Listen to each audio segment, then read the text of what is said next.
So you are no longer a slave, but God's child. And since you are his child, God has also made you an heir. So these are words from the Apostle Paul writing to the churches of Galatia. And he's trying to persuade them to stop doing a whole bunch of things that they think they need to do to make themselves the true children of God.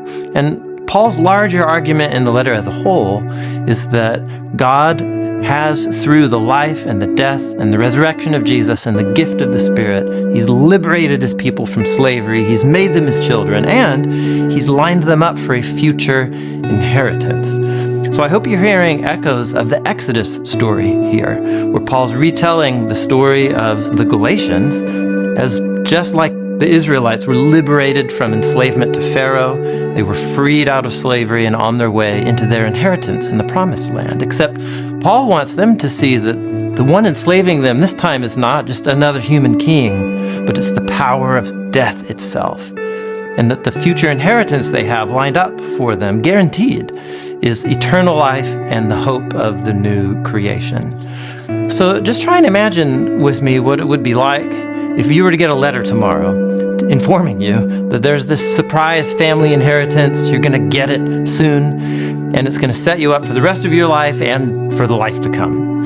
And just try and imagine how that would change how you think about every person in your life and the interactions that you have with them. Try and imagine the kind of peace that you would experience knowing that your future is secure, or the generosity that you could then live with, knowing that you have all the resources available to you that you could ever want. And that's the kind of mindset that Paul is inviting the Galatians to adopt, but also for us to adopt as well.